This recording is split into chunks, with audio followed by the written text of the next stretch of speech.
Hey there. Tonight, we're not chasing legends or looking for lost cities. We're going back to something quieter, something harder. We're going back to early America. Not the one in textbooks or paintings, but the one with splinters in its hands and dirt under its fingernails.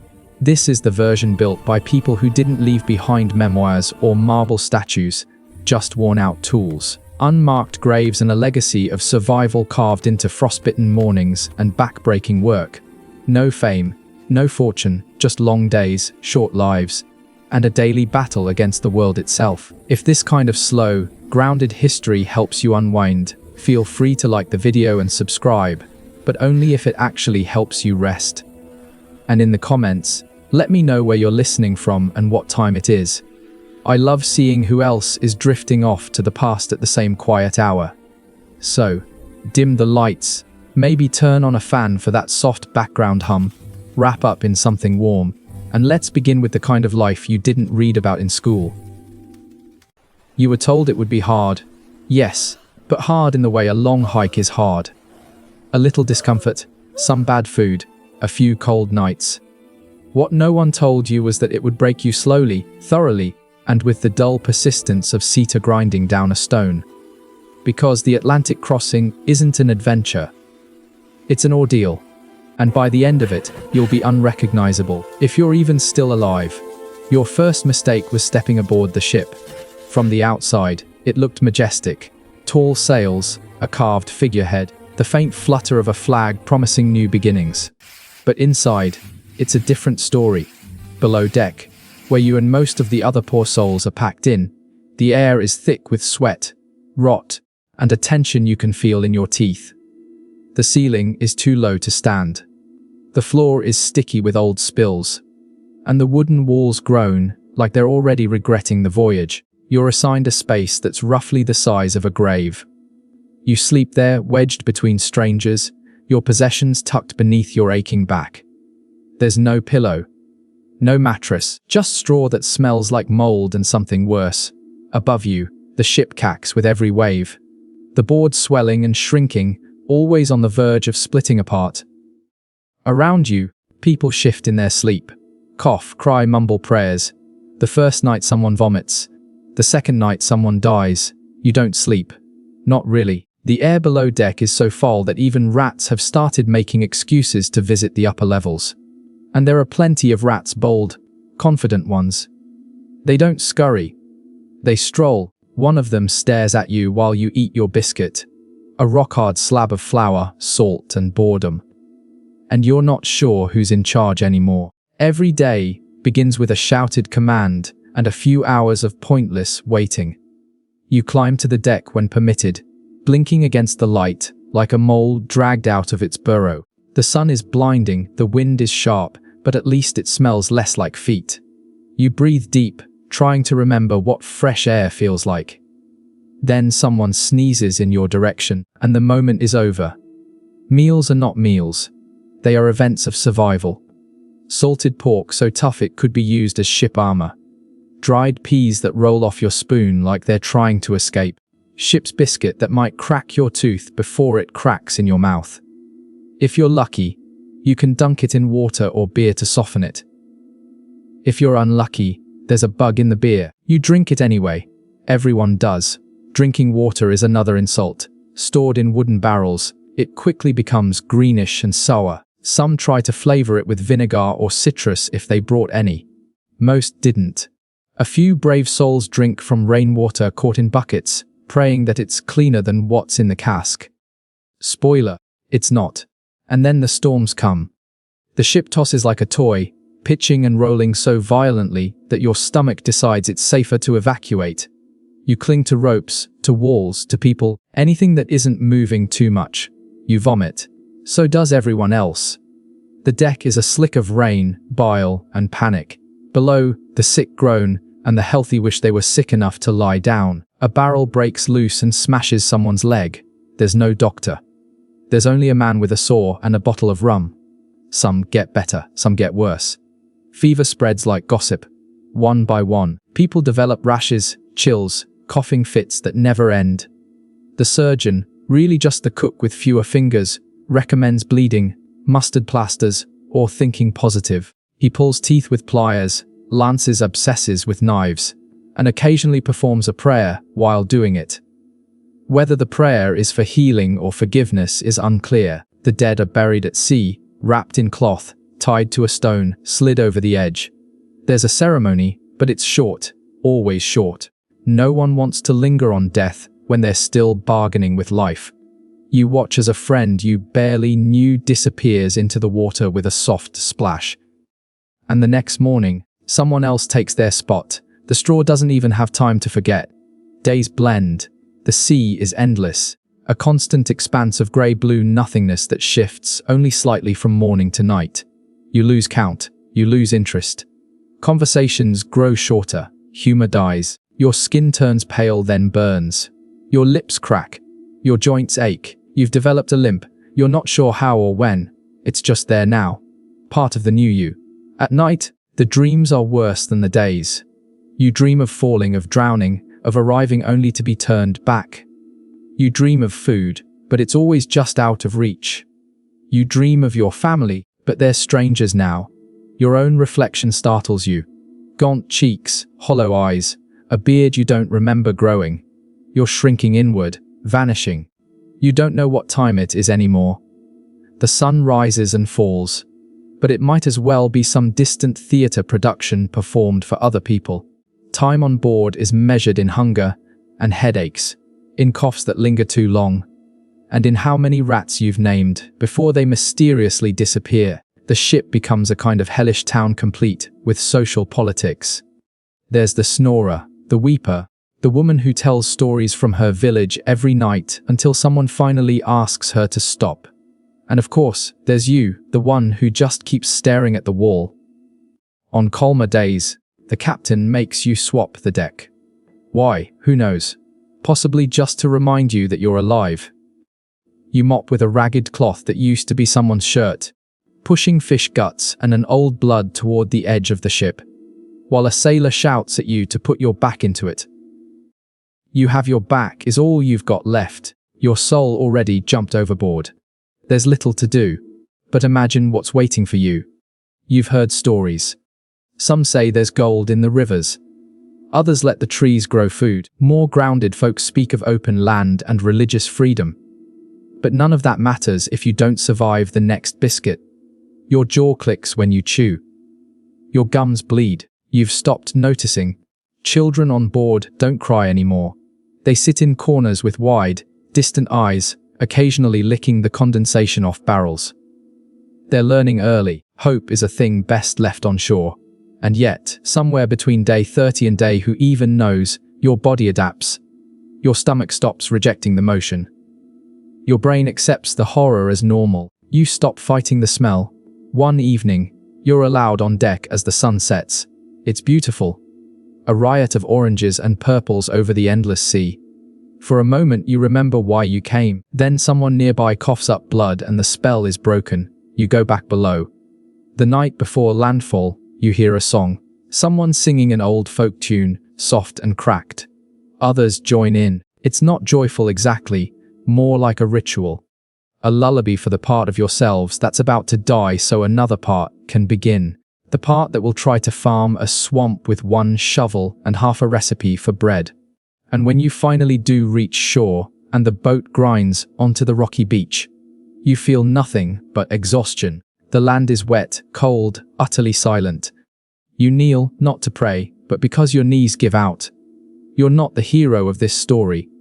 You're just the survivor of the prologue. You glance back at the ship.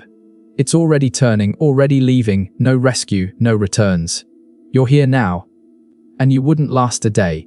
You've arrived. You're standing on the edge of the new world, boots squelching in unfamiliar mud, wind gnawing at your cheeks, and a quiet, creeping dread settling into your chest. It should feel like a triumph.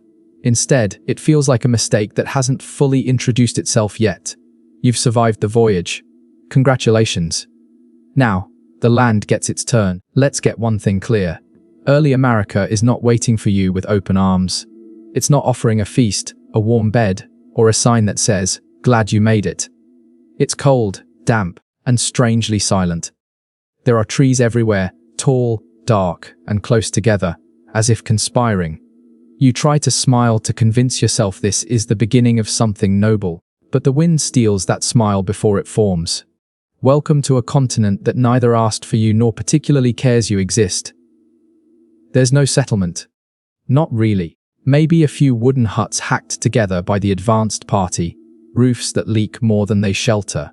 The ground is uneven and covered in brush. Everything smells of wet leaves, smoke, and something faintly rotten. You're told to help build. You don't know how to build. You pick up a log and follow instructions barked by someone whose only qualification seems to be louder than everyone else. The work is immediate. There's no orientation, no unpacking of bags, no polite easing into colonial life. You start chopping, stacking, hauling. You are very suddenly a laborer and the land does not cooperate. The trees here are different, harder, the roots go deep. Your axe bounces off the trunk with a dull thud, and your hands blister after an hour. You pause to breathe, and someone yells that there's no time to rest. Winter's coming. Of course, it is. You've never truly known cold. The cold here is wet, bone deep. It gets into your clothes, your shoes, your lungs. Your breath fogs in front of you and vanishes like every hope you had on the boat. There's no insulation in your new home, just planks. Gaps between them so wide you can see daylight even when you're indoors. You try to build a fire, but the wood is damp, the wind is relentless, and your fingers are stiff. The smoke doesn't rise. It curls around your head like a disappointed ghost. Nights are worse. You huddle in a corner of a half-finished shelter, your cloak wrapped around you, listening to the wind punch through the cracks. Someone coughs all night. Someone else mutters prayers in a language you don't know. You can't sleep. Your straw bed is wet. Your back aches. You keep one eye open for rats and the other on the ceiling in case it collapses. Morning comes with no ceremony, just the same grim routine. Build, haul, dig, carry. You're sent to gather water. The nearest stream is a mile away, and the mud sucks at your boots with every step. The bucket's handle breaks. You patch it with twine. It leaks anyway. By the time you return, half of it's gone. No one thanks you. Someone complains it's too cold to drink. There's no food yet. Not really. You eat from stores brought on the ship. Salted meat that tastes like shoe leather and crackers that crumble into sawdust. The communal pot simmers all day, mostly water and a turnip someone found growing wild. You take your ration in silence and try not to think about the second helping that won't come. Hunger becomes a constant background hum, like tinnitus, for your stomach. The forest surrounds you watching. It's too quiet. The birds here don't sing the way they did back home. You hear rustles, cracks, something moving in the underbrush. You don't ask what, you don't want to know. You're not afraid of the woods. You're afraid of what you don't understand about them. And there's a lot you don't understand. You try to farm, or at least someone says you should. The soil is rocky, the land uneven. Seeds vanish into the earth and never return. A few stunted sprouts emerge, then wilt in the wind. Someone suggests it's the wrong season. Someone else blames the devil. You just blame your hands, which haven't stopped bleeding since the second day. There are insects. So many insects. Big ones, biting ones. Flying ones that seem to find your ears on purpose. Mosquitoes that come in swarms at dusk and leave welts the size of walnuts. You slap your neck so often you forget what your skin used to feel like. Then there are the ticks, small, silent, and insidious. You pull one from your leg and stare at it for 10 minutes, wondering if you're about to die. You're told to be careful when wandering, not just because of the terrain or the animals, but because of uncertainties. No one says what that means, just nods darkly and tightens their grip on a musket that looks like it's more likely to explode than fire straight. You sleep with a knife now, not for defense, but because it gives you the illusion of control. Sanitation is theoretical. There are no toilets, just a designated patch of forest. You go with a stick and a prayer, hoping no one follows. It rains often. The mud never dries. Your boots are constantly wet. Your socks, if you still have socks, are stiff with filth. The smell becomes part of you. Every joint aches. You've stopped wiping your nose. Your nails are black. You've picked up a rash on your neck. And your lips bleed when you smile, which is rare. No one sings here. No one jokes. You work until you fall down, then get up and do it again. This land is not your enemy. It's worse. It's indifferent. It doesn't care how noble your mission was, how pious your intentions, or how optimistic your shipboard prayers. It simply exists, cold, wild, and full of things that do not need you, and slowly you realize you need it, and it does not care. The weather plays games with you. One day it's so warm you sweat through your linen shift. The next frost bites your toes while you sleep. There's no pattern, no warning, just extremes. Your roof leaks. Your firewood is damp. The smoke clings to everything. Your clothes, your skin, your lungs. You smell like a campfire that regrets its choices. Someone goes missing. No one talks about it. Maybe they wandered too far. Maybe they fell into a ravine. Maybe something found them. Their name is spoken less and less, until it fades, entirely like the last echo of a bell you only imagined. Another person gives up, stops eating, sits by the stream and stares. They're still breathing, but you know they're gone. You're supposed to build a community, a colony, but everyone is too tired. You sleep in shifts. You eat in silence. The preacher offers a sermon, and no one listens. You're too busy wondering if the flour has bugs in it, and too hungry to care if it does. Someone tries to steal from the storage crate. They're caught. There's no jail, so they're tied to a post in the rain. No one intervenes. You start to forget the sound of your own voice. You speak only when spoken to. The days blur together. Wake, work, suffer, sleep, repeat. Your muscles scream, but your mind stays quiet. That's how you survive. You stop thinking. You just do. At night, you dream of home, not with longing, but confusion. The smells are wrong. The colors too bright. The bed's too soft. You wake up disoriented and angry. You remind yourself this is what you wanted. Freedom, opportunity, land. You got all free. You just weren't told what they cost. The cost is your comfort, your health, your illusions. You came here thinking the land needed taming. But the land doesn't care. The land has been here far longer than you. It watches, it waits. And it weathers you down. Not with sudden violence, but with slow, patient erosion. And this is just the first month. The real test comes with winter. Hunger is not a feeling here. It's a companion, a constant background presence that shadows you from dawn to dusk and sleeps beside you at night. It murmurs during prayer, grumbles through conversation, and screams during silence. In early America, food is not guaranteed. It is fought for, begged for, traded for, or simply imagined. Your first taste of New World cuisine comes with low expectations and an even lower caloric return. Breakfast doesn't exist as a formal concept. There's no morning meal laid out on a table. You eat when there is food, which is not often and not much. A bite of cornmeal mush, a crust of dry bread, maybe some boiled beans. You chew slowly not to savor it, but to fool your body into thinking it's getting more than it is. There is no menu, just whatever's left, whatever survived the journey, or whatever hasn't yet rotted in the storehouse. Spoilage is inevitable. The ship's stores, salted pork, dried peas, flour, have been slowly decaying in the humid New World air. Mice chew through sacks. Weevils swarm.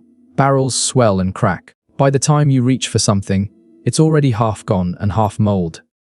The staple of your diet is cornmeal. Not golden fluffy cornbread, mind you.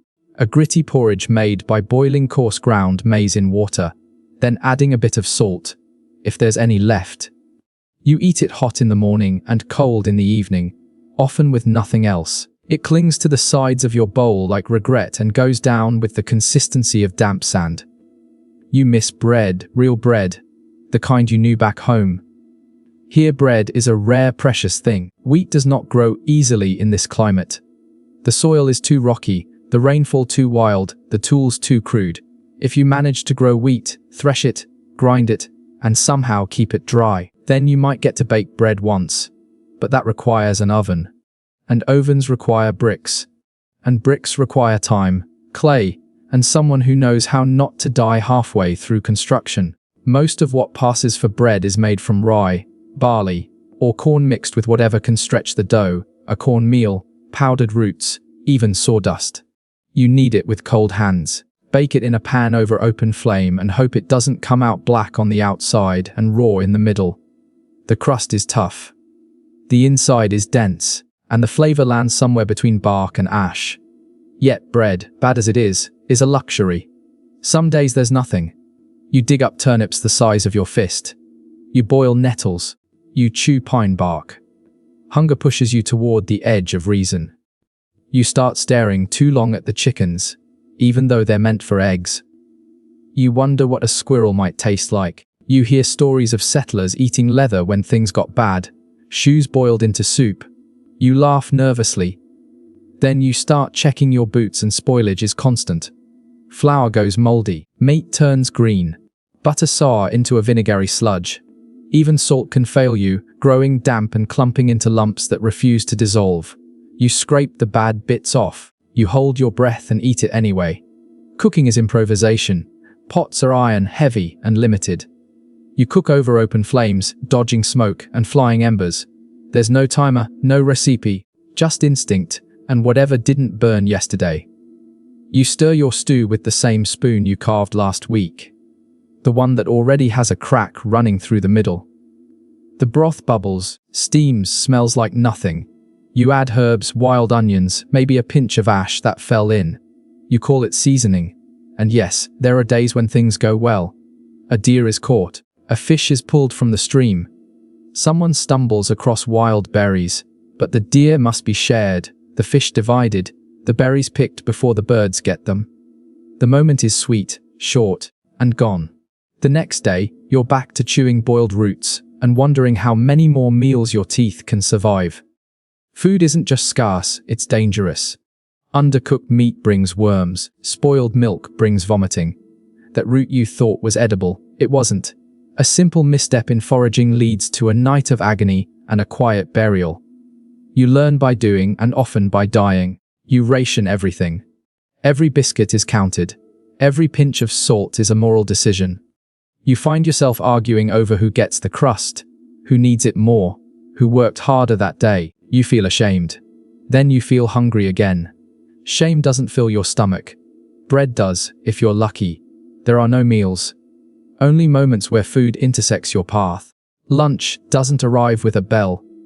It arrives if someone manages to find a squirrel, or digs up a few more turnips, or remembers there's a bit of bacon rind tucked in a cloth at the back of the hut. You eat fast, not because it's good, but because someone might try to take it. You chew with suspicion. Was that grit mold? A bug? Doesn't matter. It's food. You think about home, about bread that rose in ovens and smelled like comfort, about butter that didn't smell like cheese, about meat that wasn't a gamble. But you don't talk about it. No one does. Talking about home invites longing. Longing weakens the group. Instead, you talk about who found a wild onion, who spotted a deer track, who didn't get sick after eating that weird route last week.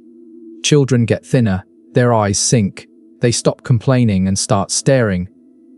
You give them your portion sometimes, then regret it when your legs go weak in the afternoon. But you do it again because there's something worse than starving. It's watching someone else do it slowly. And then comes the barter. Trade becomes currency. You offer buttons, cloth, tools, anything that isn't food in exchange for a bite of bread. Someone gives up a comb for half a biscuit. Someone else offers their only pair of dry socks for a hunk of dried meat. You'd be surprised what food is worth when it's the only thing standing between you and the grave. Famine doesn't come all at once. It seeps in. A day without meat, then two, then a week. Then the cornmeal runs low. The communal pot gets thinner. The portions shrink. The conversations stop. Everyone starts chewing slower. You go to bed earlier, not because you're tired, but because unconsciousness is the only escape from hunger that doesn't require payment. And with famine comes fear. People whisper about the last settlement, the one that vanished. No signs of a raid, just gone. Some say they starved. Some say they turned to things unspoken. You don't ask what that means. You don't want the answer. You start to hoard just a little. A crust tucked into your shirt. a few beans in a pouch. You tell yourself it's not stealing, it's insurance. You pray no one finds out, or worse, that everyone already knows and is just pretending not to see. Cooking becomes sacred.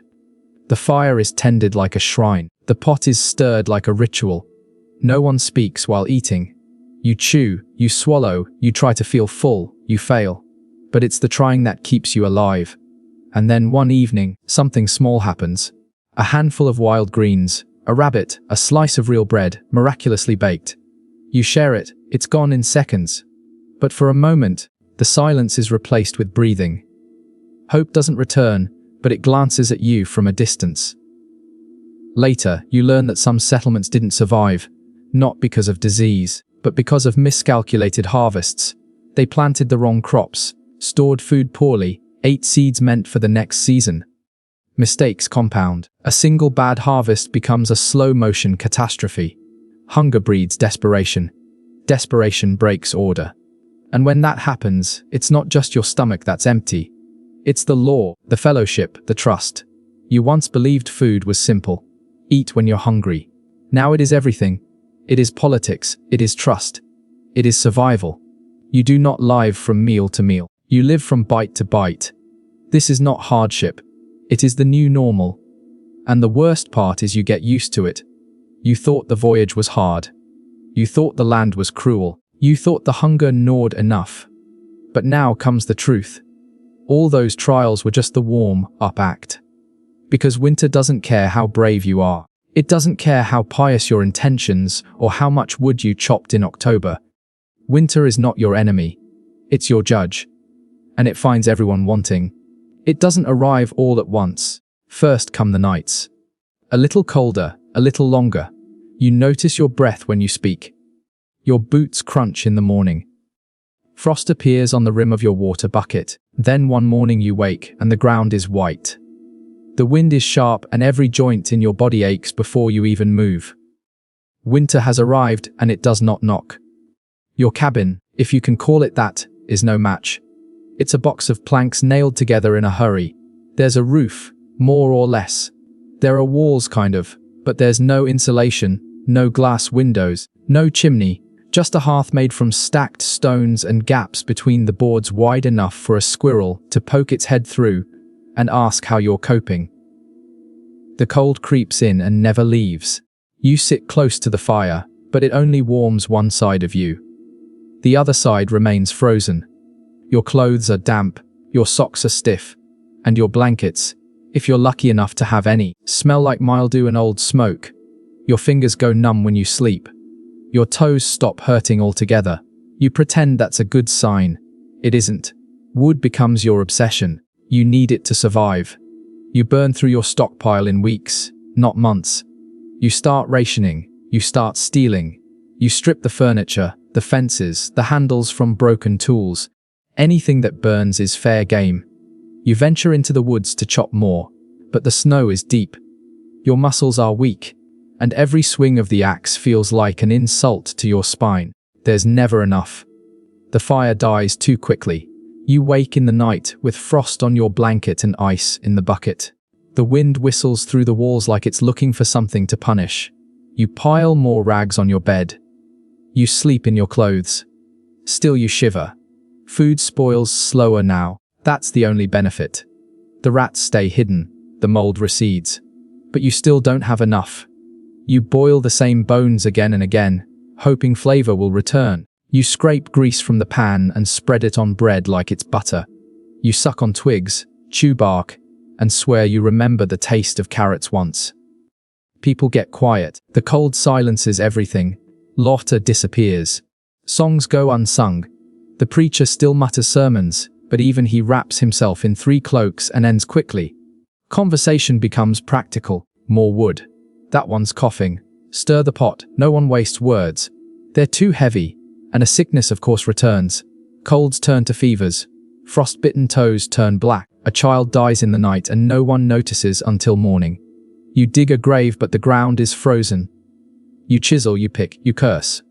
Eventually, you settle for a shallow pit covered with stones. You say a prayer if you have the breath. Sleep becomes an act of faith. You lie down, not knowing if you'll wake up. You curl into yourself, a ragged cocoon of desperation. You dream of warmth, of sun, of anything not white or grey or bitter. You wake sore and tired. The world is still frozen. The fire has died again. Your skin cracks, not metaphorically, literally. Your lips split, your hands bleed, and your nose drips a steady trail of misery. You rub grease or lard on your fingers, but it doesn't help much. Your joints feel older than you are. You're 24, but you walk like a grandfather and grunt like one too. And with the cold comes something worse. Time. Endless frozen time. You can't plant. You can't build. You can't travel. You can barely move. You sit by the fire and stare at the walls, waiting for something to change. It doesn't. The days are short. The nights are endless, and the only thing moving is your breath in the air. The animals are smarter. They've disappeared. The birds flew south. The deer retreated into the deep woods.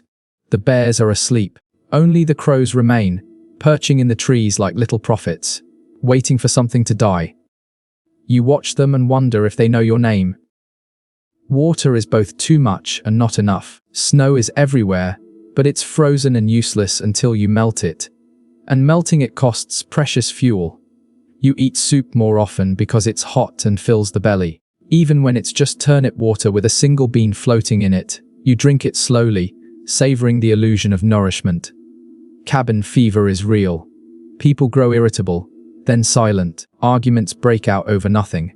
Who touched the wood pile? Who took the last ladle of broth? Who's breathing too loud? You withdraw into yourself, clutching your blanket and pretending not to hear. A man leaves one morning, angry, coatless. No one sees him again. Someone finds his hat in the snow weeks later, frozen solid. The children stop playing. They sit quietly, bundled in layers, staring at the fire. You try to entertain them, tell stories, sing songs, but your voice is hoarse and your hands tremble. A child asks if spring is real or just something people made up. You don't answer. Frost forms on the inside of the walls. Your breath clouds in front of your face. The fire is barely holding. Someone has a cough that won't stop. They're moved to the far side of the hut. You try not to listen. Try not to think about what it means. You wrap your scarf tighter and keep the axe close. Not for wood, for what happens if someone starts thinking about desperate things. Some mornings you wake and your hair is frozen to the wall. You pull away slowly, wincing, and blink at the thin light coming through the cracks. It's another day. You made it. That's all you can say. You made it. This is winter in early America. It does not care how well you planned. It does not reward the diligent or punish the lazy. It comes like a judgment and stays like a curse. And if you survive, if you crawl out of the season with all your fingers and most of your soul intact, congratulations. You've passed the test until next year. Spring becomes a rumor, a myth people whisper about when they think the walls aren't listening. You remember warm rain, green shoots, the sound of bees, but it feels more like a dream than a memory. The snow keeps falling, your shoulders stay hunched. You haven't felt sunlight in weeks. You mark the days with scratches on the beam. They start to blur. Was that Sunday or Monday? Does it matter? The calendar is a luxury now. Time is measured by how low the wood pile is. How many spoons of flour remain? How many coughs before someone goes silent? And when the 4 finally comes, slow, wet, miserable, it's not a celebration. The snow melts into mud. The ground gives way beneath your boots. The roof starts leaking again, but the air smells different. There's movement in the trees. You hear birds, you weep, and it surprises you. Spring didn't save you. You saved yourself barely. Winter tried to erase you. You clung to the edge of life with frostbitten fingers and splintered tools, and faith that cracked more than once.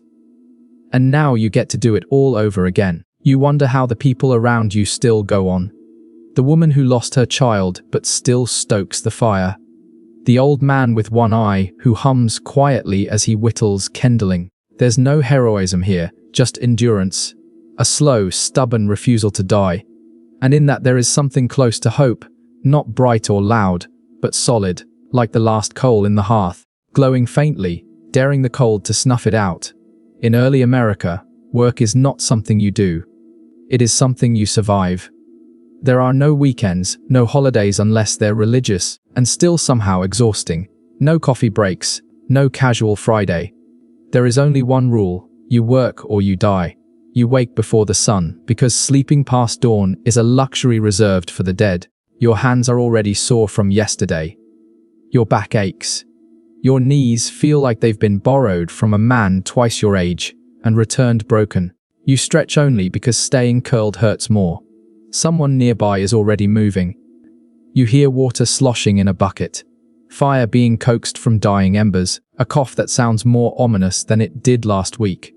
Breakfast, if it happens at all, is fast and functional. Maybe a chunk of stale bread, a bit of cold porridge, a sip of weak beer because the water is likely carrying new and exciting diseases. Then it's out the door into the mud, the cold, or the heat, depending on which seasonal punishment the weather gods have chosen for you.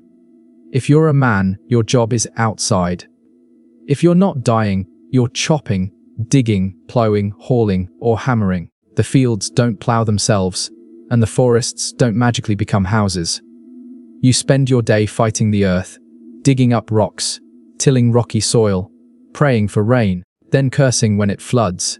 You build fences that fall down in storms, chop trees that splinter the axe, carry logs that threaten to snap your spine, and always you sweat. Your tools are few and crude: an iron hoe, a wooden plow, maybe an axe with a handle that's seen better centuries. If you're lucky, you have a horse or an ox to help. If you're not, congratulations, your shoulders are the horse now. There's no mechanic, no toolbox, no spare parts. If something breaks, you fix it with string, spit, and creative swearing. Your clothing works against you: wool in summer, linen in winter, boots that leak, gloves that don't exist. Your hands crack and bleed. Your nails split. Splinters become permanent features of your palm. You carry hay, mud, firewood, and sometimes other people. Your spine is less a column and more of a suggestion. If you're a woman, your workday is somehow worse. Everything the men do plus everything else. You cook, clean, sew, haul, nurse, parent, and mend. You wake the earliest and sleep the latest. You spin wool until your fingers are raw.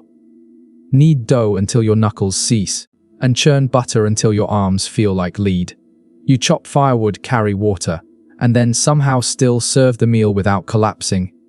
Childcare isn't a break. It's an added job. Babies are carried on hips while you stir pots. Toddlers cling to skirts while you dig up potatoes.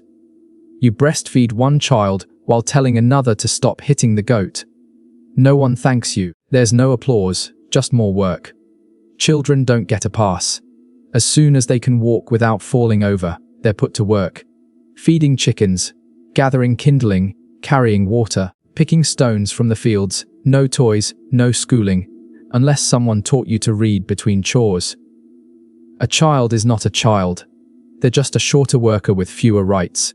If one manages to sit still for too long, someone will hand them a task just to maintain the natural order of misery. Illness doesn't excuse you. If you're not coughing up blood, you're expected to help. A sprained ankle means you crawl instead of walk. A fever means you take more breaks, not that you stop. If you die, well, that's one less mouth to feed and one less pair of hands to disappoint the fields. Work does not pause for grief. It barely nods at it. Sundays are theoretically a day of rest, but they're not restful. You go to church, which might mean walking miles in bad shoes, sitting on a backless bench while a man in robes shouts about sin, and then walking home again, thinking about how you still have to cook supper and mend your shirt. If it's winter, the church is freezing. If it's summer, it's a sweat box full of flies and the unwashed. Some work is specialized. If you're a blacksmith, your world is heat, hammer, and smoke. You burn yourself regularly, inhale metal, dust, and go half-deaf from the clang of iron on iron. If you're a cooper, you make barrels for food storage, water, oil. And if you mess it up, something spoils and people starve. A tanner works with hides, urine, and lime. Their hands are perpetually raw. Their clothing stinks. Their lungs slowly give out. Even the easier jobs aren't easy. Tailoring. You sit hunched over a candle, stitching through rough cloth with a dull needle until your eyes cross. Cooking. You stand over an open hearth, breathing smoke, getting blisters, burning your palms. Midwifery. You help bring life into the world with no tools, no sterilization, and every chance of watching mother or child or both slip away. Work is constant. There's always something broken, always something leaking, always something rotting, missing, or catching fire. You patch roofs in the rain. You dig ditches in the dark. You fix carts with rope and prayer. You shear sheep and chase pigs and clean tools that never stay clean. You sweep the floor even though dirt is a permanent resident. At night, your muscles scream. You lie on straw and feel every stone beneath you. Your legs twitch. Your hands cramp. You fall asleep mid-sentence. You wake still tired. And then you do it again. The seasons change the job, but never the burden. In spring, you plant. In summer, you weed and haul and swat at clouds of insects that treat your skin like a feast. In autumn, you harvest, haul, and preserve what little you manage to coax from the earth. In winter, you split wood, fight frost, and spend hours just keeping the fire alive. You work harder to not freeze than you ever did to not starve. You dream of rest, but even your dreams are filled with chores. Fetch water, shuck corn, chase chickens. You have nightmares about losing tools because replacing one could mean trading away your only boots. And everything you do with the knowledge that it might not be enough. One late frost, one early flood, one outbreak of fever, and your entire season's work turns to ash. You're always one bad week away from ruin. There are no sick days, no second chances, no promotions, just survival, broken fingernails, and the deep quiet knowledge that no matter how hard you work today, tomorrow won't care. Work doesn't make you stronger. It wears you down. It blunts your mind. It hollows your body. You stop looking people in the eye because you're too tired. You forget how to laugh unless the joke is about finally dying. But still, you get up every day because no one else will do it for you. This is your job in early America. Not a career, not a calling, just the daily act of not giving up. And whether you're plowing soil, scrubbing floors, nursing children, or gutting fish, you do it until the day your hands finally stop moving. And even then, someone will expect you to be buried quickly so they can get back to work. Sometimes someone breaks, they sit down in the middle of a task and just stop. No crying, no speech, just stillness. Their eyes go glassy, their hands go limp, and after a few minutes, someone else quietly takes over their work. No one talks about it, because everyone knows it could be them next. One bad night, one pulled muscle, one missing meal. That's all it takes. So you work, you endure. Because in early America, your worth is measured by your labor. And when the day comes that you can no longer contribute, when your back gives out or your legs won't carry you, there is no retirement. There is only absence and a new name added to the list of the gone. The sky darkens and the tools are finally laid down. Not because the work is finished, but because the light is gone. You trudge home, muscles screaming, knowing tomorrow will be the same. And the cruelest part, some tiny piece of you is grateful. Grateful that there will be a tomorrow. You don't catch sickness in early America. It catches you slowly at first through a cough that won't go away, a cut that refuses to heal, or a strange aching behind the eyes. Then all at once, it has you. And when it does, there's no doctor coming, no clean sheets, no medicine cabinet, only prayer, boiling water, and blind hope. Every breath is a risk. Every drop of water, every scrape of food, every hand you shake, if you're lucky enough to live among people clean enough to shake hands, could be carrying your next great undoing. Germ theory isn't a thing yet. Disease is blamed on bad air, divine punishment. Or perhaps that neighbor you always suspected was a bit too cheerful. The local remedies are a mixed bag. One person recommends garlic, another mustard plasters. Someone else swears by powdered toad. Whatever the cure, it's administered with shaking hands and absolute confidence, which is comforting until you realize no one actually knows what they're doing. You're already starting from behind. Your diet is trash. You're malnourished, underslept, and chronically exhausted. Your immune system is working overtime just to keep your body from eating itself. So when illness comes, and it always comes, it hits like a hammer. Coughs last for weeks, fevers burn hot and wild, cuts go septic, teeth rot and fall out. A splinter in the wrong place can lead to an amputation. You can die from stepping on a nail. You can die from childbirth, a stomach ache, a bad glass of milk. You can die from eating the wrong berry or not eating at all. Life is a parade of minor symptoms with lethal potential. And let's not forget dysentery, nature's way of reminding you who's really in charge. It's not glamorous. It's not dramatic. It's just slow, messy dehydration until your insides give up and everything shuts down. There's no dignity in it, just a bed of straw and someone whispering the Lord's Prayer while trying not to gag. There are no hospitals. The sick are treated in the same room where people eat, sleep, and argue. There's no privacy, no sanitation, and no mercy. You lie in your corner of the hut, sweating, shaking, hallucinating, and hoping you don't disturb the others too much. Because if you do, they might decide to move you outside, and you won't come back in. The treatments, such as they are, come from a mixture of folklore, desperation, and a half-remembered advice. Bleeding is popular. You're too hot, too cold, acting strangely. Out comes the blade or the leech. Bloodletting is considered a universal reset button, even if the patient's last words are, "I feel dizzy." It's not uncommon to pass out mid-treatment. Some don't wake back up. Herbs are the next line of defense. Chamomile, sage, wound, yarrow. Names whispered like spells. They're steeped, crushed, pested, and rubbed onto wounds with great ceremony. Sometimes they help. Sometimes they do nothing. Sometimes they make things worse. But the smell at least convinces you that something is being done. Toothaches are their own brand of misery. You feel it first as a dull throb, then sharp pain, then swelling, then the whole side of your face balloons, and you can barely speak. There are no dentists, only a brave fool with a pair of tongs and a bottle of rum. You're told to bite down on leather and hold still. The crack is audible. The pain is indescribable. Infection is almost guaranteed. Midwives double as doctors, herbalists, and therapists. They deliver babies in fire-lit huts, and with nothing but rags, boiled water, and prayer. They handle fevers, wounds, miscarriages, and mystery illnesses with quiet authority. And yet, they're constantly at risk of being accused of witchcraft, because knowing too much is dangerous, especially if you're a woman. And then there's smallpox. It doesn't knock. It kicks in the door, red spots appear. First as a nuisance, then as a verdict. You're isolated. Not for your safety, for theirs. The sores swell, burst, and crust over. You itch until you bleed. You're disfigured for life if you survive. Many don't. You hear stories from nearby towns.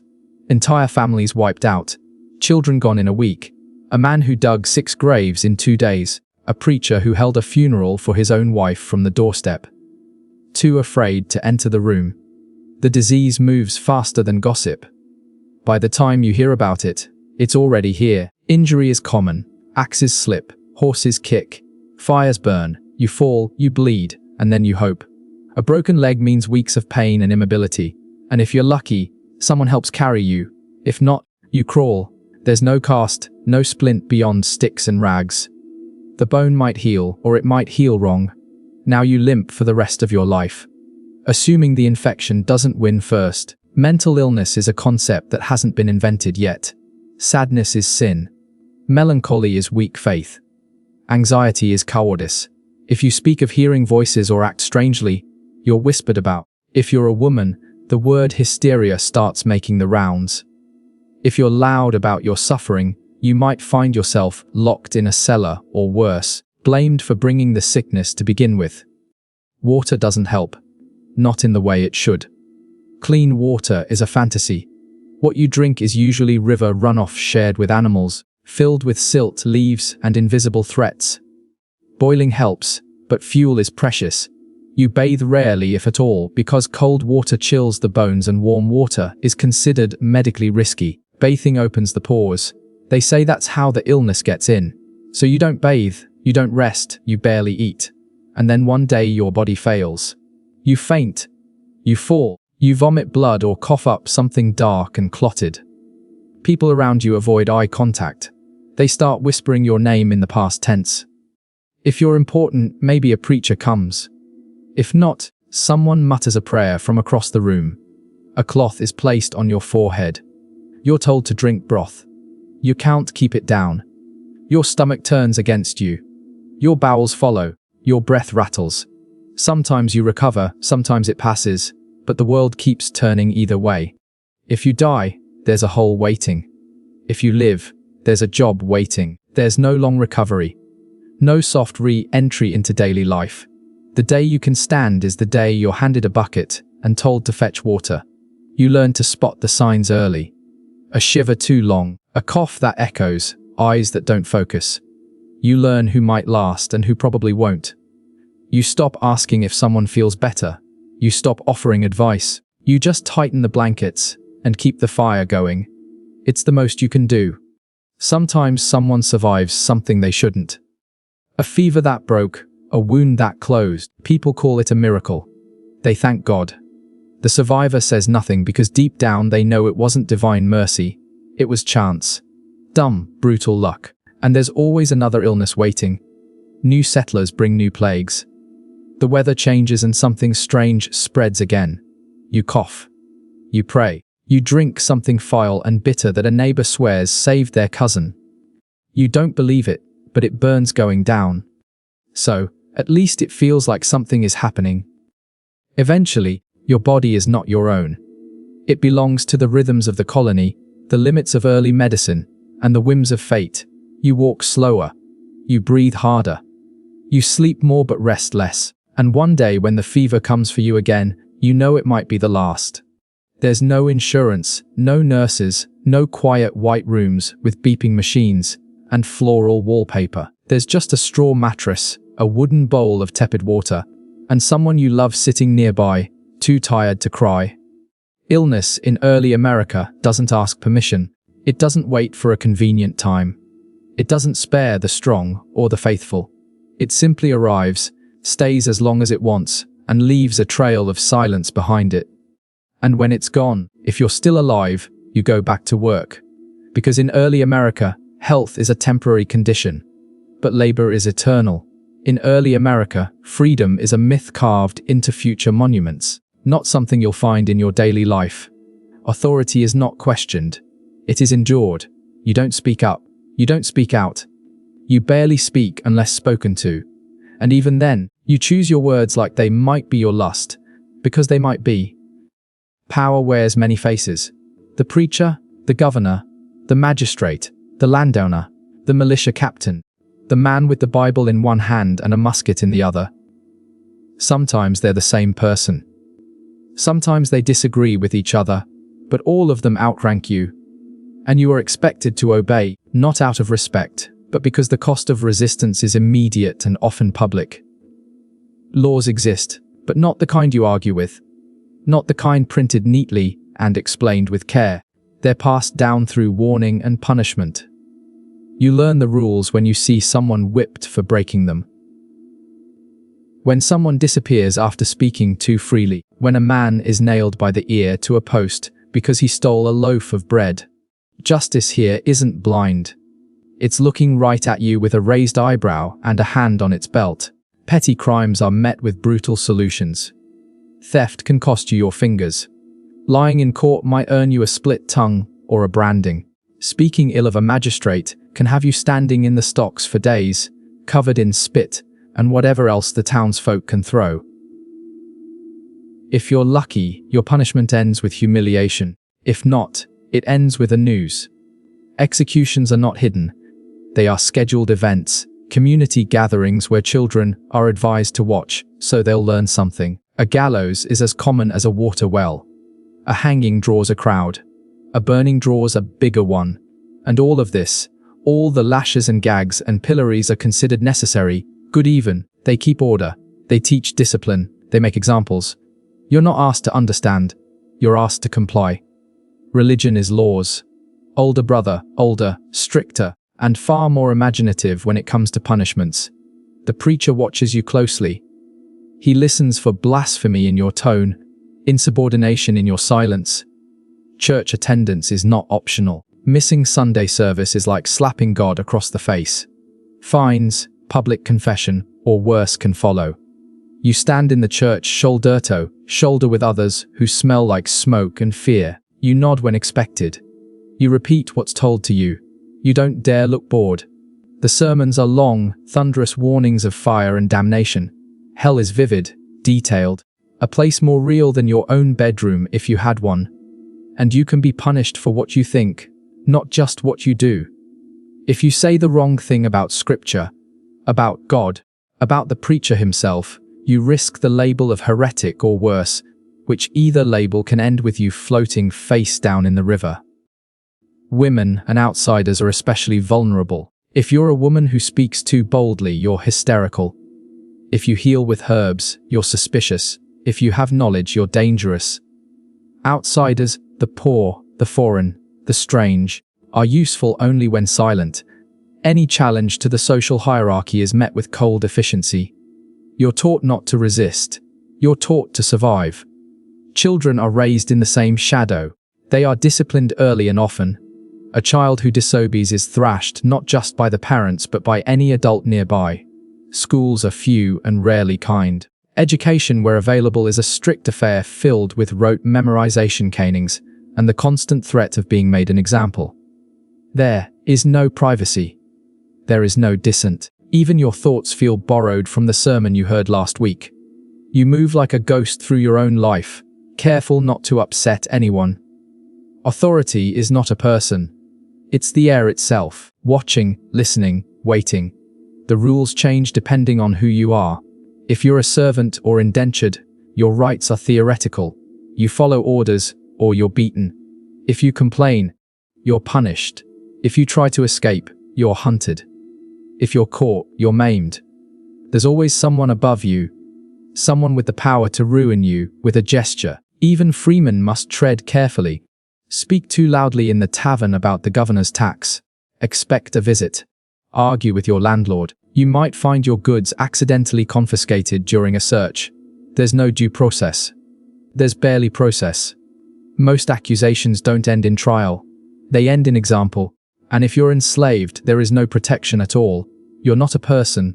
You are property. You can be beaten, sold, starved, or killed without consequence. The law exists to protect your owner's investment in you, not your body, not your life, and certainly not your freedom. Gossip is a weapon. The whispers of your neighbors can destroy you faster than any court. She looked too long at the preacher. He doesn't bow when he passes the governor. There are, of course, no appeals, no higher court to hear your plea. If you're punished unjustly, the only recourse is prayer. And even then, you're expected to apologize first. Forgiveness exists for the powerful. For everyone else, there's repentance or ruin. And yet, even in this grim order, people cling to their places. Not because they love obedience, but because fear is easier than chaos. The idea of no law, no rules, is more terrifying than a cruel one. At least here you know what the punishment is. You've seen it. You've smelled it. You've heard it in the cries of those who didn't step carefully enough. Sometimes the punishments are symbolic. A person is forced to wear a sign. Thief, drunkard, liar, made to stand in the town square, eyes down, shame on display. Sometimes they are literal. Ears cropped, noses slit, brands pressed to skin like livestock. The scars never go away. They mark you forever. And not just your skin, your reputation, your prospects, your children's futures. You learn the dance. You bow deeper. You speak softer. You nod more often than you mean it. You make yourself small in the presence of power. Not just for safety, but for survival. You don't complain when the taxes rise. You don't question when the rules change. You don't point out that the preacher's son never gets punished, because you know how quickly a grumble turns into a trial. There is no revolution in your bones, no fire in your chest. There is a quiet acceptance. The same kind animals have when they recognize the shape of the cage. You might dream of something better, but not out loud. You might speak of fairness, but only behind closed doors and only in a whisper. Your children learn the same lessons. They watch you endure. They see you obey. They understand even before they can walk that survival requires silence. That power flows one way, and standing in its path only gets you swept aside. It is not heroism that gets passed down. It is caution, care, calculation. And so life continues. You rise, work, nod, kneel, and sleep all under the watchful eye of authority. It doesn't matter if the rules make sense. It doesn't matter if you agree. What matters is that you follow them. Because in early America, the law isn't just written on paper. It's carved into people. The silence isn't peace, it's pressure. A tight-lipped calm stretched thin over fear. And everyone you meet, no matter how polite, is balancing on that same edge, nodding along, praying quietly, and doing their best not to be next. And if you wonder why no one revolts, why no one resists, the answer is simple. Because everyone knows someone who did, and they remember what happened to them in detail. In public, in pain. That's all it takes. In early America, being a woman isn't just difficult. It's doubly so. You don't simply live through hardship. You do it while carrying everyone else's burden on your back, wrapped in homespun linen, holding a child in one arm and a cooking pot in the other. Whatever the men do, women are expected to match, and then keep going. You rise before the men, not out of choice, but because someone has to start the fire, fetch the water, and stir whatever's left in the cooking pot from the night before. You might have slept 2 or 3 hours, maybe more if the baby didn't scream through the night, or if your husband didn't come home drunk and short-tempered. You pray silently or maybe just sigh, a quieter form of survival, and start your day. Breakfast is not served. It is assembled. You boil cornmeal, scrape ash from the hearth, and knead yesterday's dough.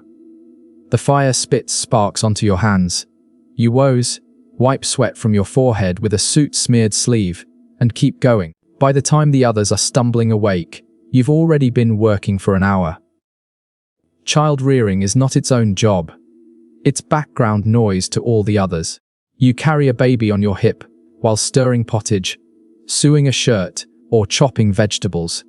You learn to balance an infant with one arm and hoist a water bucket with the other.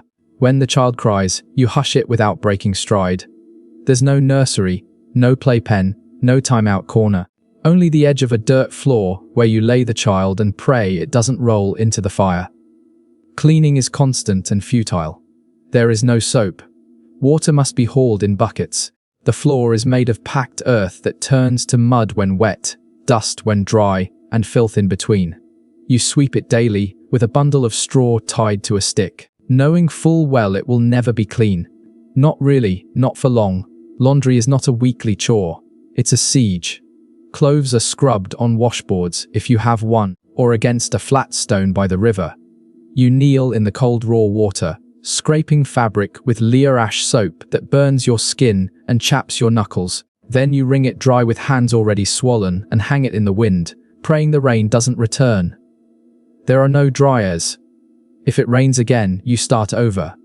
Sewing and mending are endless. Your family owns maybe 1 or 2 sets of clothes each. You patch holes with scrap, restitch every seam until the fabric looks more thread than cloth. You save buttons like gold, straighten old needles over fire, and squint by candlelight after everyone else is asleep. If someone tears their only shirt, it becomes your emergency. Then comes cooking. Forget recipe books. There's no oven, no timer, no measurements. You cook with instinct and heat and guesswork. A pot over the hearth bubbling with a mix of root vegetables and regrets. You taste with your fingers, add salt when it's available. Stir constantly because if it burns, no one eats. If someone gets sick, you're blamed. If someone complains, you take it quietly because silence is expected, gratitude is not. You also tend the garden, assuming you're lucky enough to have one. You weed it, water it, protect it from insects, birds, and hungry neighbors. It's your insurance policy. If it fails, your family starves. If it succeeds, the men praise God, and you go back to weeding. On top of all this, you're expected to manage the emotional temperature of the home. If your husband is cruel, you endure it. If he's sad, you console him. If your children misbehave, it's your fault. If anything breaks, a dish, a chair, your spirit, You clean it up and carry on. Marriage is not an escape. It is a transaction. You are a dowry, a womb, a worker. Love, if it happens, is a fortunate accident. Your wedding may be small and quiet with no ring and no gown, just a handshake and a prayer and a new life of labor under a different roof. Pregnancy is not a sacred glow. It's a gamble. Each time your belly swells, you wonder if you'll live through it. There are no doctors, no prenatal vitamins, no clean sheets, just a midwife. If you're lucky, and a set of hands you pray are steady, labor can last hours, days. You scream into cloth, claw at the floor, bleed into straw. If the child lives, you thank God. If you live, you call it mercy. If neither happens, the others clean up quietly and move on. And when the child is born, the work doubles. Diapers don't exist. You tear rags and wash them over and over. You nurse constantly. You rock the baby while kneading bread, while boiling herbs, and while scraping soot from the hearth. And if the baby dies from fever, from hunger, from cold, you are expected to mourn silently and keep working. You're not allowed to be weak. If you cry too much, you're unstable. If you shout, you're hysterical. If you resist, you're dangerous. If you know too much, you're a witch. You learn to speak softly, bow your head, and swallow your fury. Your life is survival in a corset of silence. And yes, you wear a corset. Not the ones in costume dramas. Yours is a stiff, scratchy thing meant to straighten your back and suppress your body. You lace it up while nursing a toddler. You work in it. You sleep in it. You learn to move with it until the discomfort becomes part of your posture. There are no mirrors. Your reflection is in a bucket of water, if it's still enough. You forget your face, you forget your shape, you forget how to describe yourself beyond what you do. Wife, mother, servant, midwife. No adjectives, only titles. Courtship is brief. Flirting is a risk. If you smile too much, you're asking for attention. If you refuse a man's interest, you're rude. If something happens to you, something unspeakable, you are blamed for it. Your virtue is everyone's concern until it's gone. Then it's your problem alone. Even in church, your place is at the edge. You sit behind the men. You speak only to sing, and even then not too loudly. You memorize scripture, but aren't asked what it means. The preacher talks about obedience, and everyone knows he's talking to you. Some women break the mold. Healers, spinsters, widows with sharp tongues. But most don't last long. Suspicion clings to them. If a child falls ill, it was the midwife's fault. If crops fail, it's the widow's stare. If a cow stops giving milk, someone remembers the herbalist said something odd last Tuesday. That's how it starts.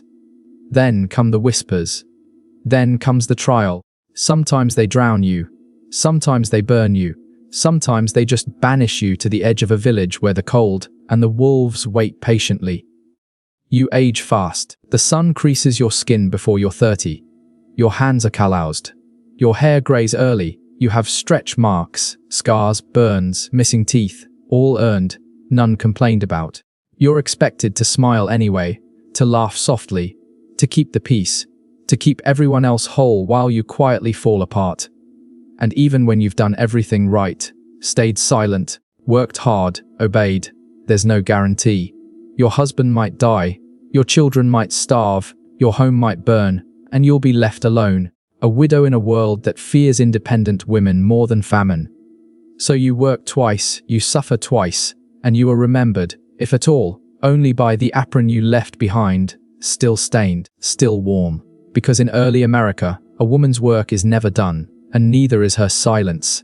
And yet somehow, despite all of it, women endure. They carry generations forward with aching arms and silent strength, weaving resilience into every stitch, every scar, every spoonful of soup. No one thanks them. No one notices, but they keep going. From the moment your boot touches this continent's soil, you carry with you not just disease and iron and scripture, but assumptions, heavy, invisible ones. You assume this place is empty. You assume it's yours. You assume that the people already here will either help you, fear you, or get out of the way. None of those assumptions are correct. The land is not empty. It has paths, stories, names. Older than your family, older than your king, older than the ink on your colonial charter. The people are not few. There are nations here, not scattered tribes. Cultures with governments, customs, languages, boundaries. Some live in longhouses. Some in birchbark wigwams. Others in lodges, earthworks, plank houses. All of them more adapted to this land than you are. But you don't understand that. You don't even try. Because in your world, maps are drawn with blank spaces and ownership comes with paper and a wax seal. So when you see people on your land, you see trespassers. When they watch you from the tree, you feel threatened, not because of what they do, but because you cannot imagine a world in which you are not in charge. The first encounters are often tense, cautious. You trade small things, a knife, a copper kettle, beads. They offer you food, pelts, tobacco. They gesture for peace, sometimes with curiosity, sometimes with resignation. They've seen your kind before. You, however, have never seen anyone like them, and that unnerves you. Their faces are unreadable to you. Their expressions don't match your expectations. Their language is unfamiliar. Their silence feels ominous. Their smiles feel suspicious. You can't read them, so you decide they must be hiding something. You don't know what, but it must be dangerous. You try to communicate. You point. You speak louder as if volume translates meaning. You mimic. You gesture. Sometimes it works, sometimes it doesn't. Sometimes they understand perfectly and pretend they don't, because they're not sure yet whether you're a threat, a fool, or both. You assume their help is automatic, their land a gift. If they show you how to grow maize, or where the fish are, you call it a divine blessing, not survival knowledge painstakingly passed down over centuries. If they teach you something, you write it in your journal as your own discovery. If they warn you not to settle near a certain stream, and you do anyway, you call the resulting flood an act of God. Their customs confuse you. They don't rush meals. They don't shake hands. Their leaders don't dress in lace or carry swords. When they speak, it takes longer. Not because they're slow, but because words matter. Silence is part of the language. And when they decide, they do so together. A concept as foreign to you as the plants in their medicine pouches. And still you label them savages, not because they are, but because they don't mirror you. They don't kneel the same way. They don't pray in Latin. They don't build fences or tolly land deeds. So you decide they must be lesser. This comforts you. It gives you permission. You fear what you don't control. So you start to arm yourself more visibly. You build higher walls. You look for excuses. A rumor of a stolen cow becomes a justification for a raid. A glance in the wrong direction is all it takes to escalate a meeting into a conflict. You don't understand their politics, so you assume they have none. You don't recognize their diplomacy, so you call it trickery. They see what's coming. Most of them always did. Sometimes they leave offerings, corn, fish, a woven mat as signs of peace. You assume their tribute. You assume you're winning, but it's not submission, it's strategy. They are trying to avoid war. They know what war with you will mean. They've seen the weapons. They've buried the dead. And yet, not all encounters turn violent. Sometimes alliances form, temporary, uneasy ones. You need them to survive the winter. They need you to trade for iron tools. You smoke pipes together, share meals, exchange gifts. There is laughter. You begin to feel at ease.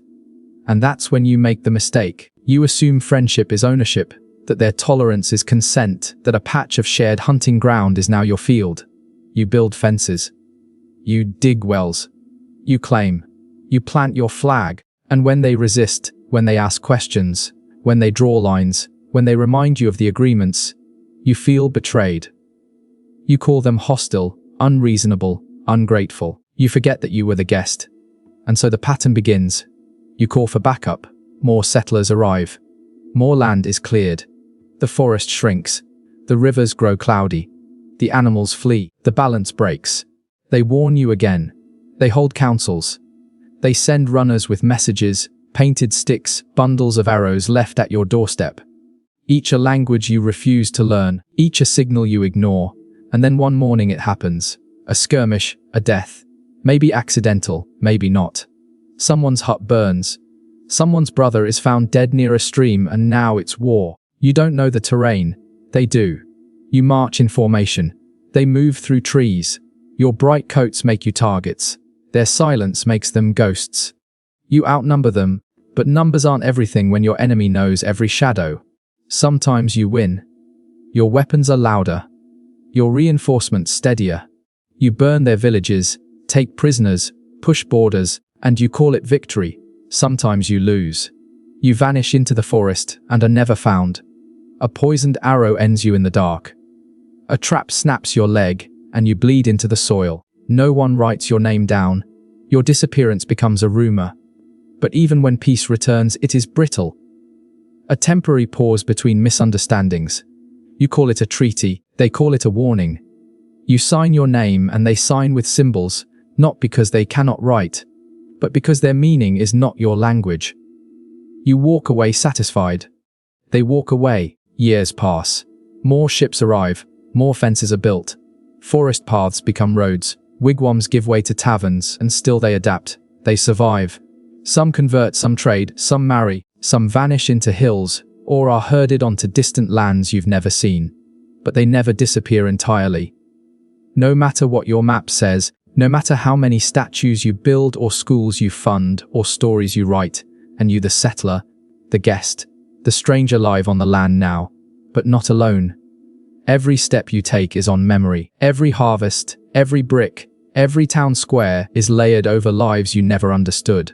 Because in early America, the greatest mistake wasn't violence. It was arrogance. You assumed they were simple. You assumed they were gone. You were wrong.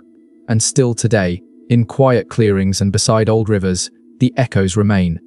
Not in your language, not in your monuments, but in the shape of the land, the forgotten trails, the herbs that grow where old hands once planted them. You don't see it. You don't ask, but it's there, waiting, watching, remembering. You recall one night, cold, silent, and fogged in moonlight, when a figure stepped from the trees, not armed, not angry, just watching. You froze, hand on your musket. They said nothing, just looked. You tried to speak, but no words came, and then they were gone. The next morning, your traps were sprung but empty. Your firewood was gone, and someone had left a woven token, a small deer made of grass, beside your door. You burned it without thinking. But you never slept soundly again, because deep down you knew. They had given you a message, and you had missed it, because in early America, the most dangerous thing you could bring to a meeting was not a musket, but ignorance. Later, when you tell the story, you'll edit out the silence, the confusion, the fear you felt when you realized they understood you better than you understood them. You'll call it a misunderstanding, a necessary war. But somewhere in the back of your mind, the forest never stops watching. You wake up tired again. There is no such thing as a full night's sleep in early America. The straw pokes through your blanket. The baby cried half the night. The wind found a new gap in the wallboards and knelled your spine like a curse. When you finally stir, your legs feel twice their weight. Your back has stiffened like raw hide. You sit up slowly and remember you're only 30 and yet you feel 80. This is the end of your day, though the sun's just rising. Because here, a long life is short and the days drag like broken oxen through mud. Time doesn't slip by, it claws at you. One sunrise at a time, it erodes you down to nothing. You start with the fire, always the fire. You rake the coals, blow softly, feed it kindling and scraps. If the fire has died entirely, you trudge to a neighbor's hearth, hat in hand, hoping for an ember. Without it, there's no breakfast, no heat, no comfort, just cold, stiff hands and teeth that ache in your skull. You eat if there's food. More cornmeal, maybe a piece of dried apple if it wasn't nibbled by mice. You chew slowly, not for pleasure, but because chewing any faster risks cracking a tooth. Your gums bleed anyway. You swallow pain with every bite. Then it's time to work again, still forever. Chores don't wait. They breed in the night. The wood pile is shrinking. The animals need tending. The roof leaks again. Someone has the fever. Someone else is limping. Someone else simply didn't wake up this morning. You mark their absence and move on. Because in early America, grief is a luxury you don't always have time to feel. Death is not rare. It's routine. A neighbor dies and you nod. A child dies and you sigh. A spouse dies and you keep the stew warm. Mourning must be scheduled between chores. No time to weep if there's laundry. No time to sit if the cow's gone missing. You bury them quickly. Dig a shallow grave if the ground isn't frozen. Say a short prayer. Cover them with dirt and move the rocks back into place. Sometimes there's a wooden marker. Sometimes not. The worms don't care either way. The earth takes everything. It always has. You do not expect to grow old. And the children you raise, if they live, will remember you as the parent who squinted into the sun and never smiled. You have no teeth for smiling, no breath for song. What little energy you have is spent keeping the walls up and the water from flooding the floor. If you're lucky, you don't die in winter. If you're unlucky, you die in winter and no one can bury you until the ground thaws. Your body is stored in a shed, wrapped in cloth, visited by mice. When spring comes, someone will dig the hole and drop you in. Marriage brings no guarantee of longevity. A man might be killed in a logging accident. A woman might bleed out after childbirth. A child might waste away from a cough. Death doesn't discriminate. It doesn't announce itself. It arrives mid-meal, mid-sentence, mid-prayer. And when it does, you keep going. You don't have a choice because every day in early America is a rehearsal for the end. There are no doctors. Not really, just neighbors with opinions. A fever is met with whiskey and prayer. A broken limb gets splined with whatever's nearby. You might try herbal remedies, ground roots, picuses, teas that taste like compost. Sometimes they help, sometimes they don't. If you get sick, you're mostly on your own. People keep their distance, not out of cruelty, but survival. One cough can clear a room. One fever can take down a household. You stay in bed sweating, praying, watching the ceiling blur and warp with each hallucination. If you recover, you call it a miracle. If not, you don't get to call it anything. And yet the days stretch on. Long, relentless. The sun arcs slowly overhead, marking the hours, not with clocks, but with fatigue. You haul water, chop wood, scrub walls, mend tools, tend animals, weed gardens. If you stop, you fall behind. If you fall behind, you fail. And if you fail, you die or someone else does. There's no vacation, no retirement. You work until you break. And then you keep working, just slower. Your joints ache. Your hands curl into claws. Your eyesight fades. Your skin thickens like old leather. You become a figure at the edge of the room. Useful until you're not. In your spare time, you prepare for more work. You soak beans, patch roofs, stitch clothes, teach the youngest how to hold a shovel, how to sweep ash, how to carry water without spilling. There's no childhood here, just an apprenticeship to struggle. Sundays offer a kind of rest. If you count sitting stiffly on a wooden bench for 3 hours, while a preacher tells you that everything hard about your life is your fault, that you were born sinful, that pain is holy, that suffering is good for a soul. You nod along because disagreeing is dangerous. Even joy is measured carefully. A wedding feast if you can afford one, a song sung softly after supper, a baby's first steps quickly followed by the realization that now they can wander into danger. You don't celebrate long.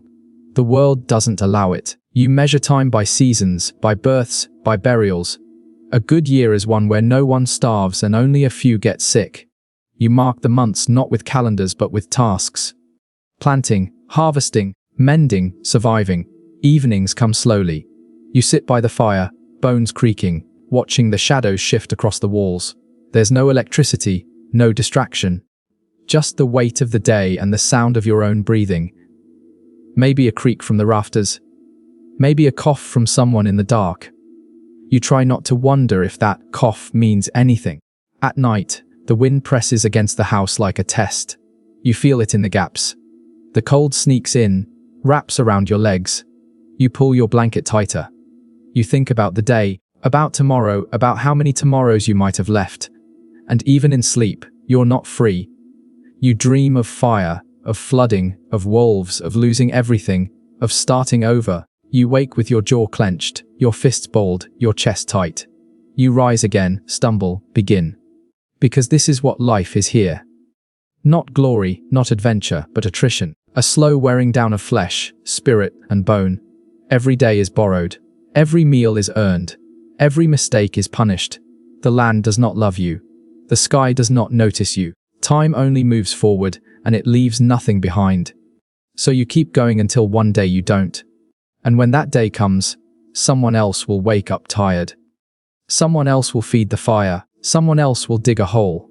And the world will keep spinning quietly, indifferently. Because in early America, a short life is not a tragedy. It's the default setting. And if you live long enough to be called old, it's not a badge of honor. It's a curiosity. People nod at you like you've cheated something. But you haven't. You've just endured, outlasted others, buried more than your share. You don't tell stories. You don't give speeches. You keep to yourself, watch the children work, and wait for the day when your name is spoken past tense. Because here, in the raw teeth of the world, life is a candle burned at both ends, blown out by weather or luck, or a splinter that fed too long. There is no eulogy, no plaque, just silence, and then someone else picking up your tools. So, next time you think about history, about how you might have fared, remember this. You wouldn't have lasted a day, but someone like you did. And that's why you're here. Because in early America, survival wasn't heroic. It was just what people did until they couldn't. And even then, the chores still needed doing.